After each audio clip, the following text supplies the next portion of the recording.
Phoenix Suns Media Day is in the books, and we're all ready for Suns basketball. On today's episode of Locked On Suns, my 3 key takeaways from covering Media Day live from the Footprint Center, including Devin Booker, Frank Vogel, Kevin Durant, Deandre Ayton, yes, and more. Let's go.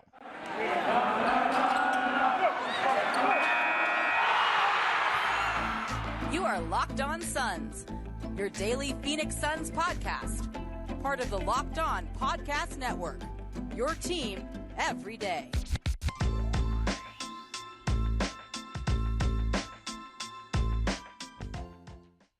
And we're back. This is Locked On Phoenix Suns. We're part of the Locked On Podcast Network. I'm your host, Brendon Kleen, a credentialed media member covering the Suns for the past 7 seasons, a writer at Suns.com, and the host of the Just Basketball Show, wherever you get your podcast. Thank you for making Locked On Suns your first listen after Suns Media Day. Happy Monday evening, Tuesday morning.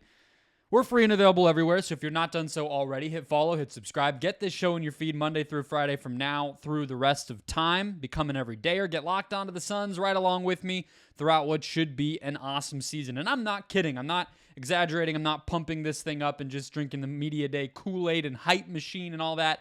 I am thrilled.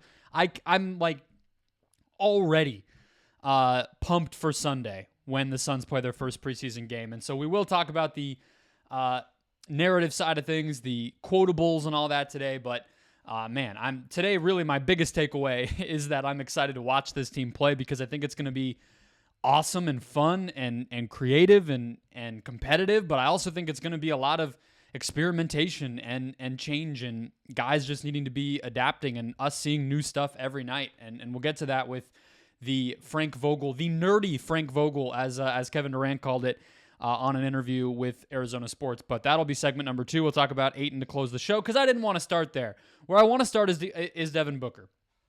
Okay? Because I think I've said it enough times at this point, but we were all reminded of it today, right? This is Devin Booker's team. This is Devin Booker's organization. You know, he is the guy. He's on a Supermax contract. He's getting a signature shoe. He has all sorts of records and youngest to do this, first to do that, this top 3 in the Suns record books, that top 5 in the Suns record books, and on and on. But bigger and beyond that, right? This is the guy that none of this is possible without. And I know I've done this spiel too, but again, I'll get to the Media Day specifics, but because I know there's a lot of new people, and I know that there's some of you who maybe you're Bosnian from Jusuf Nurkic coming to town, or perhaps you are a Kevin Durant stan, or perhaps you are a, what's the phrase? Something come lately that is just now getting into the Suns. And that's all fine. I'm happy you guys are here, but I think that you could make a credible claim that Kevin Durant and Bradley Beal is one thing as far as coming to the Suns, wanting to come to the Suns, asking and selecting the Phoenix franchise to be the one that they came to. That doesn't happen without Booker. But I think that's sort of obvious. I mean, duh, right? Like Kevin Durant knew that there was a lot of change that was going to come when he was traded for, and that there was a decent likelihood more came after that. Does this franchise go for $4 billion without Devin Booker? Does the arena renovations under Robert Sarver, like all these different things, because of the momentum that Booker allowed this franchise to get swept up in because of how loyal he is and how great he is, right? There you go. There's the prefacing. But what we heard from Media Day today was a doubling down on that. And this, to me, because Super Team got thrown around a lot today, and, this team's going to be talked about a lot all year for that reason. We have never seen a super team like this in the history of the NBA. Ever. Now, that phrase is really only 16 years old since, the Boston Celtics traded for Garnett and Allen. But there is no precedent for this type of situation where a young superstar entering his prime, who is about to turn 27 at the end of this month, is not only the best player on a team like this. But the unequivocal number one option and culture setter and leader, I think, in a lot of ways, of a super team. That's never happened. Ever. Like, you almost have to go back. The closest comparison that I honestly kept circling back to in my mind was Magic Johnson with the Lakers, you know? But even then, you know, it was Kareem and that adjustment. So that's, you know, probably like the Durant parallel. And guys like Norm Nixon and others who had to adjust. But, you know, by the middle of that decade, it's James Worthy, who's already younger than Magic, and even that one is imperfect. But in this modern era especially, that's never happened before. And so you had Bradley Beal talking in a way that felt like what we heard a lot from Chris Paul, as far as, you know, Beal expressing that he was looking forward to coaxing and encouraging and just, you know, being a positive part of Booker's continued development, but not in this paternalistic, like, you know, take it from me, kid. It wasn't that. This from Beal today was like, he's going to get better because he has better teammates, and I hope to be one of those, right? Like, that was the vibe. That was the tone. And Bradley Beal is 3 years older than Devin Booker, right? He's been in the league a lot more. He's accumulated more, you know, statistical production and all this stuff. He hasn't had the winning, and I understand as a follower of the NBA why there's a little bit of that deference from Beal to Booker, but that doesn't make it any less noteworthy. And then, of course, the Durant side of it, I think it shouldn't be ignored, the humility that it takes for Durant. And of course, like, the dude, we all talked after the Denver series and the playoff run in general of, like, all right, he's had two kind of iffy postseasons as far as three-point shooting and turnovers and things like that. Like, what's up here? And he's still putting up, like, 30, 10, and 5, you know? So it's not like, I'm not sitting here saying, like, Kevin Durant's going to be the old man version of Kareem we saw in, like, the, you know, 87 finals or something. But it's still impressive to see him in what is still Durant's late prime just kind of fully acknowledge that it's at least a 1A and a 1B, if not 1 and 2 here for Booker and Durant. And I don't mean that to cause problems or to be any sort of, not that I'm powerful enough to cause any kind of problem. That sounded very cocky of me, but I'm not even saying it to be take heavy or like throw something out there. I just think it kind of is what I'm observing here. These guys are also incredibly close, and that's the other part that jumped out when you're talking about Booker and Durant. And I think part of why I feel like there's a comfort level in Durant deferring to Booker publicly and just kind of allowing that hierarchy to take shape is, one, in their first postseason together, Devin Booker played like freaking Wilt Chamberlain, so that helps. But at the same time, I don't think Durant has ever had a teammate that he related to and connected with the same way that he does with Devin Booker. You know, I'm not going to pretend to be some sort of Kevin Durant historian here, but the guy's been incredibly famous the whole time I've been following the NBA, so I'd like to think I have a pretty good idea. And even if you don't, and I don't think that him and Russell Westbrook hate each other. I don't think that him and Draymond Green hate each other. I definitely don't think him and Steph Curry have any issues with one another. And I would say Kyrie, they're still close for all we know. And Harden, I think it was more of a friction with Kyrie and James Harden being James Harden thing than it was any sort of tension between Durant and Harden. So I'm not even saying that to say that Durant has like burned all these bridges. I just genuinely listening to and seeing on social media and their own social media channels how often and how often they're together, how much they seem to vibe with one another and actually genuinely like one another. And it feels new.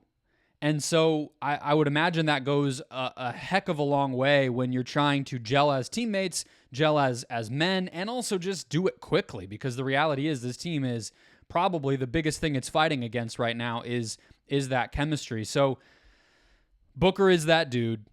This is his everything. And it feels like that is already understood from the jump. There will not have to be a players-only meeting or some sort of high-profile loss or a locker room blow-up or anything in order for that to just be understood.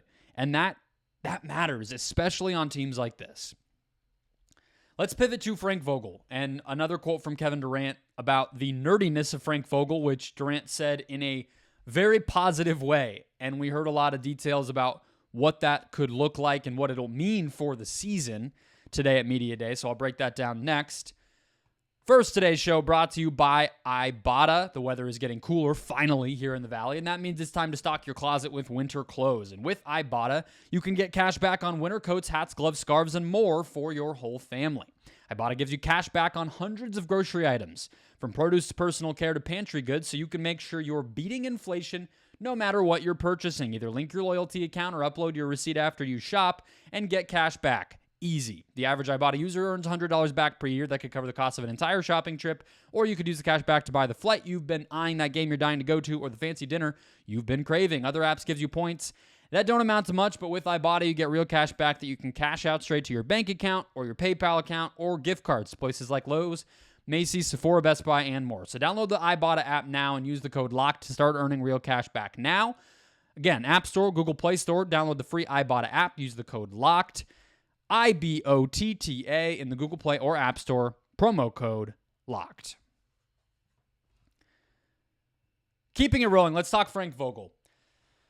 We talked with Brandon on Monday's show about the things we were most excited to see and hear and learn about, and I said Vogel and his comments on the defense was first and foremost, as well as the lineups. And it wasn't just Frank Vogel who discussed this, so I think it's worth talking about and following up on here. But before we get to that, Kevin Durant gave an interview about Vogel. Well, he gave an interview about a lot of things to Arizona Sports right before he came on stage, and Vogel is one of the things that they hit. And he told the hosts that they have been in the gym already for a few weeks now. You know, not the NBA, the league, teams. Nobody can require players to be back, but we know a lot of players start to trickle back in after Labor Day, and it sounds like the Suns were no exception to that, and that Vogel has been pretty hands-on during those open runs, you know, and Booker referenced it as like trying to add some structure, and he kind of chuckled like, come on, coach, but it seems like it's been well received. And the nerdy part, Durant said he was just kind of thinking to himself after experiencing that kind of coaching from Vogel for the first time during some of these workouts and stuff, that he said, I like nerds, and like, same, Kevin, like, agreed. Me too. It's people you can learn from, right? And I think, like, there's almost this thing with the way that NBA players have become such big celebrities, and I won't go on too big of a tangent here, but where we just assume that they don't get along with their coaches, like, almost all the time, like, whether it's real or not, whether there's actually evidence of it. Maybe it's like the old white dude and the younger, you know, black guys. I don't know. Maybe we just think all NBA players are always upset these days. Not really true either. I don't know what it is, but it's a funny dynamic that I don't really actually think is valid, because I think a lot of NBA coaches do a really good job connecting with these guys, no matter how big the age difference or the personality difference or anything might be. And I think players respond to that type of nerdiness, like straight up. And what we heard that kind of manifested as today was a lot about the defense, the attention to detail, and the lineups. You know, and what was interesting to me too is it wasn't just some of those anecdotes from Durant or Booker or the people who have already been in the gym, which admittedly there wasn't a lot to pull from there because real training camp will start on Tuesday. But separately from that, there was also just the fact of the reputation that Vogel has developed. And it sounds like a lot of players were drawn to that, or are, once they found out they were going to be here, in the case of somebody like Grayson Allen who commented on this stuff, just it excited them, you know? And Vogel himself, I think that he spoke in a way that I expected him to, frankly. Pun intended, frankly. He talked about something similar to what I said, you know, with the learning curve that we've seen Vogel demonstrate to us over the course of his career, right? He was asked a question about what he can learn from the Lakers. But he went even back further and with Orlando, which is a point that I've made repeatedly. People just gloss over the fact that he ever coached there as if there's nothing to glean from that. There is. He said, I learned how to adapt my defensive scheme. That's huge. I mean, this is a guy who's known for his defense, and he went to a team with less defensively inclined personnel and made it work.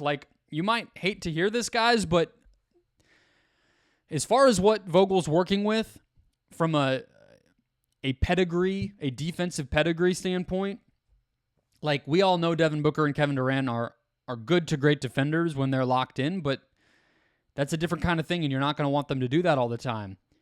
Aside from those two, Vogel, what he's working with here in Phoenix is probably closer to what he was working with, especially after this Ayton trade in Orlando, than anything else. I don't know if that's disrespectful, but it is kind of true just in terms of the uncertainty and the lack of overwhelming defensive talent. I mean, in his other two stops, this guy had Roy Hibbert and Anthony Davis, who are two generation-defining defensive players. And so Vogel highlighted that. And then in the Lakers side of it, he said that he learned about adapting to the modern NBA. And that didn't mean the personality side, because he separated and distinguished. Working with superstars and celebrity players was a learning thing too, but also adapting to the modern NBA. And if you just compare what Vogel was doing on both ends of the court, but let's say especially on the defensive end from Indiana to Los Angeles, you're talking about two different galaxies of scheme.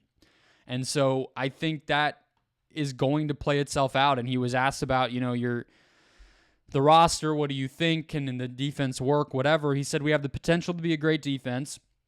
The roster is more offensively inclined, but he basically made a commitment day one. We're going to be more prepared, schemed up better, and higher IQ defense than every opponent we face. And that's him pumping himself up, and I honestly don't mind it at all. I just, go off that's probably true. So why not say it? And it's going to have to be the case if the Suns are going to compete on that end. The last part of this, though, when it comes to Vogel and how he sees things, how he operates, the more we're learning about that as the Monty Williams era is over now, is this collaborative environment that we've seen and heard about from the brain trust of the team. And I'll get into more of this to close out the show, because we heard some details of the Suns' own views of the Ayton trade today, but we also heard from Ayton in Portland, and I watched through that, and there was one moment that was particularly interesting. But as far as the Suns side, and as far as keeping the Ayton specifics out of it for just a moment here, the collaborative environment that this team is operating with, I think, has to leave Suns fans optimistic until we see any reason to doubt it. I get why meddling owner has a bad reputation. I do think that there is a certain point where it can backfire. It might backfire with this Nurkic thing and the Grayson Allen-Nurkic little trade. It might. I'm not here to tell you it won't. There will be a moment where we'll probably feel like Matt Ishbia pressed one too many buttons. But right now, I think that they are not blowing smoke when they say that the decision makers on this team, in large part, are Ayton, James Jones, Matt Ishbia, Josh Bartelstein, who is the president and CEO of the team, obviously a son of a significant NBA agent and somebody who worked in both basketball and business for the Detroit Pistons. You're gonna find it. Gonna have to look elsewhere to find somebody to argue with that threesome being a pretty powerful decision-making nucleus, even if Bartelstein and Jones are relatively young compared to Pat Riley or something. But it's smart, and it's worked out well for them so far. And you combine that in with somebody like Ryan Resch, who has been in this front office dating back to Ryan McDonough, and has grown and increased his role, and you'll see his name in Woj stories and whatnot. People like Trevor Buckstein on the scout or the cap side of things, who has been here for decades, literally. And I would even add Frank Vogel in there to wrap up the Vogel segment. His name was dropped there too. I would say the main brain trust is Bartlestein, Jones, and Ishbia.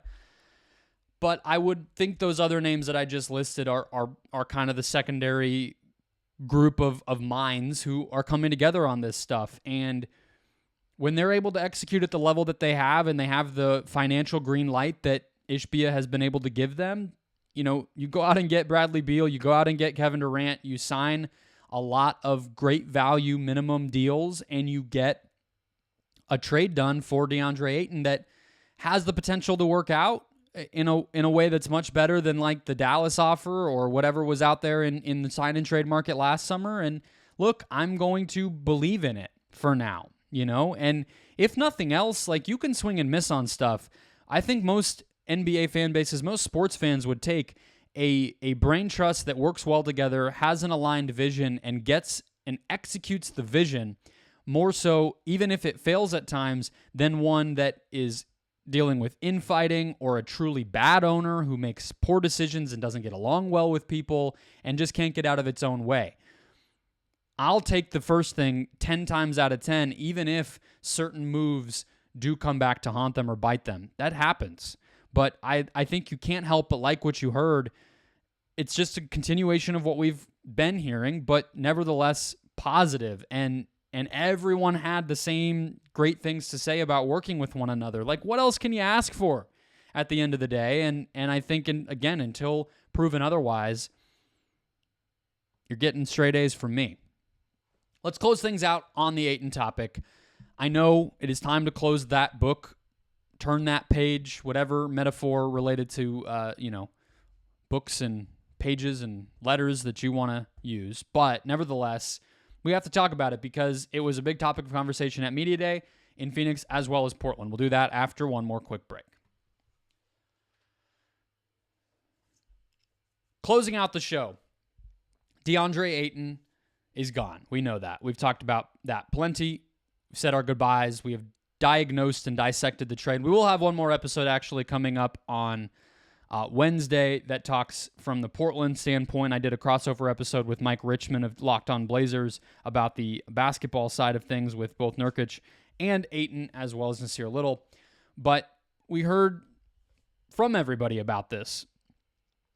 I'd say generally you could look at it one of two ways. You could look at it as they were very on message and, maybe maybe it had been addressed how to kind of approach this one, or it's just a bunch of veterans who are smart enough to just say the right things. Or you could look at it as there actually is no animosity here. And I kind of tend to lean toward the second one. Like, I know people have tried to read between the lines of people like reporters like Zach Lowe and Adrian Wojnarowski saying different things about where the calls about Ayton's questions about Ayton's commitment were coming from. Maybe it wasn't just Monty. Maybe it wasn't just James Jones. Well, okay. Who could it really be if you're talking about players or people still around? Well, probably Booker. Like, maybe. I could see why not having your teammate on the court with you in a Game 6 at home to try to, extend the series and extend your chance at a championship could rub you the wrong way. But I just still think Booker and Ayton got along fine. I don't think it was great. I'm sure Ayton drove Booker crazy just as much as he drove all of us crazy, but I just don't think it ever got toxic. And so, Book had mostly positive things to say. And, James Jones and Matt Ishbia were a little bit more forward-looking, which I think was probably intentional. But Ishbia said it was a unanimous choice to move forward on the deal that they made. They obviously targeted Nurkic, which we've talked about multiple times now, and why he fit. I think they reiterated a lot of that today. I would say most of it's on the offensive end. I think that they just believe in him to be a cog in a superstar-driven offense more than they did with Ayton, and that's fine. We'll see how it works. But I think the messaging was what you would expect and not a surprise. The part that was a little bit more of a surprise or more interesting, Booker said that he shook Ayton's hand the moment after everybody was informed about the trade. Meaning, DeAndre Ayton had been around this team. DeAndre Ayton had been in the practice facility around his new teammates, getting ready for the season along with everybody else. sounds like Booker's story aligns with Ayton's. And Ayton said to Trailblazers media, he said that he found out that it was going to be Portland the day of, which also aligns with what we talked about Monday as far as the Woj article about the timing of all of this, where the Suns had to stay pretty secretive about everything. And they didn't know the full details of the trade until Milwaukee finally said yes. And so I do believe that Ayton didn't know fully who it was going to be, but I do think he probably had an idea, because the other somewhat, I guess you could say, bombshell, I don't know if it matters enough to be called a bombshell, but Ayton also shared that he the way he referenced it was, I wish I had the exact wording because it is important, but he basically alluded to the fact that James Jones did what Ayton had asked him to do. He didn't go so far as to say, I requested a trade, demanded a trade, had been promised I would be traded, any of that stuff.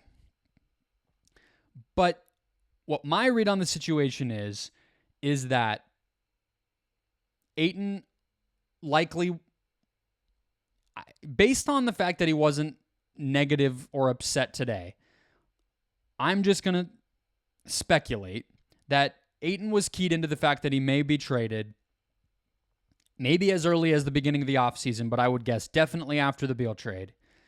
He was in rumors at the draft. My assumption is he was aware of that. And maybe as the season neared, both sides, everybody involved, just had to make peace with the fact that Ayton may have to come back. Because what are you going to do?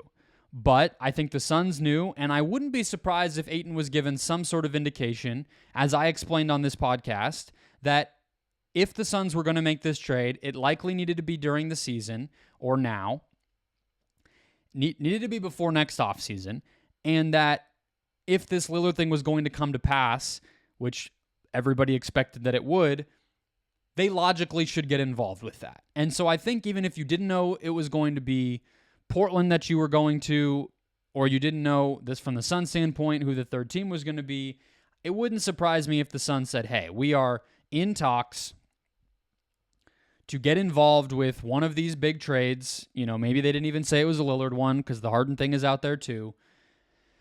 And there is a chance you might be moved. We'll tell you as much as we can, but for now, that's kind of all we can give away. You know, and you're not an idiot. You know the Blazers need a center, and the Bucks don't. The Heat don't, right? Like, whatever. So the Nets don't. Like, so, okay, probably going to be the Blazers, you know, or I'm getting dumped on a third team, which that's always a possibility.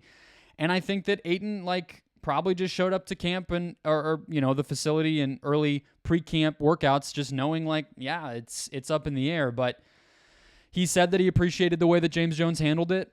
And that's part of where I'm coming from here, that I do think that there was an open line of communication. He said that he was pulled up to Jones's office the day that the trade went down and was notified of what was going on. Booker filled in the rest of the story from there, that, you know, Ayton kind of came down, dapped everybody up, you know, whatever kind of moment that everybody had, and that was it from there. And so kind of have a hard time having a problem with any angle of that. You know, and there will be jokes, and I'll make them too, of Ayton and whatever's going to happen in Portland. And I do wish him the best, but he is a goofball in all the ways we know. But from a Suns standpoint, it sounds like they did right by him professionally and personally. He's going to have a good opportunity there, and they did a trade that they liked. Okay, so again, close the book. Basketball starts in a week. Let's see who made the better call. Does Ayton blow up? Does he finally put it all together? Well, we'll see. Does the Suns wanting Nurkic, wanting Grayson Allen, seeing something in Nasir Little, does that turn out to be a genius, a stroke of genius? Maybe. We'll see. I'm excited to find out. All right, that'll wrap us up. We'll have more on breaking down Yusuf Nurkic's game with Mike Richman of Locked On Blazers for Wednesday's episode. I may or may not do that as a bonus one, depending on if I'm able to get to training camp or if there's any interesting quotes and things from that first day of camp on Tuesday. We'll see what the timing looks like there. Either way, more episodes to come. You know the drill. Monday through Friday, plus more. Hit follow, hit subscribe if you have not done so already. We're free and available everywhere. Get excited. Get excited. I'll talk to you tomorrow.